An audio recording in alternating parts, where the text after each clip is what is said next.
டிவிக்கு தொண்டர்களே, மக்களே, இதுதான் அவங்களோட அசைன்மெண்ட். இரிட்டேட் பண்ணணும். ஏன்னா அங்க நான் கூட ஒரு கட்சி மேல இருக்கிற கொள்கையின் ஈர்ப்பால, ஒரு அரசியல் மேல இருக்கிற ஈர்ப்பால, மக்கள் மேல இருக்கிற ஈர்ப்பால ஏதாவது நம்ம அரசியல்ல நம்ம இன்வால்வ் ஆகணும் அப்படின்னு நினைச்சு வந்திருப்பாங்க. அவங்களுக்கு ஒரு அரசியல் புரிதல் இருக்கும்னு நினைச்சேன். ஆனா இன்னமும் அவங்க இந்த தெருவில் நடக்கிற எலெக்ஷன், இந்த காலேஜ்ல நடக்கிற எலெக்ஷன், இந்த அசோசியேஷன்ல நடக்கிற எலெக்ஷன்லாம் அந்த சின்ன குழந்தைங்கலாம் போடுங்கம்மா ஓட்டு, பானை சின்னத்தை பார்த்து போடுங்கம்மா ஓட்டு, அணில் சின்னத்தை பார்த்து அப்படின்னு டான்ஸ் ஆடினே பண்ணுவாங்கல்ல.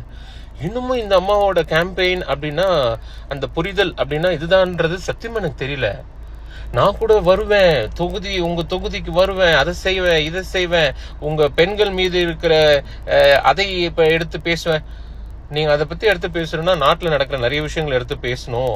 அதெல்லாம் போய் சொன்னா புரியாது அப்படின்ற மாதிரி தான் நானும் முதல்ல யோசிச்சேம்மா. ஆனா போடுங்க மாட்டே அப்படிங்கிறது தான் உங்களோட பிரச்சாரம் அப்படின்னா, நண்பர்களே, தயவு செஞ்சு இந்த மேடத்தை டிஸ்டர்ப் பண்ணாதீங்க. இவங்க இப்படியே பண்ணட்டும். இவங்க இப்படி பண்ண எல்லாரும் இரிட்டேட் ஆகி யாராவது ஒருத்தர் ஓட்டு போடணும்னு நினைச்சவங்க கூட நம்ம கட்சிக்கு தான் ஓட்டு போடுவாங்க. அந்த அளவுக்கு இந்த மாதிரி நெகட்டிவா பேசுது, நெகட்டிவா வைப் கிரியேட் பண்ணுது. பாக்குறவங்க எல்லாம் கடுப்பாகிறாங்க. ஸோ இது நல்லதுதான்.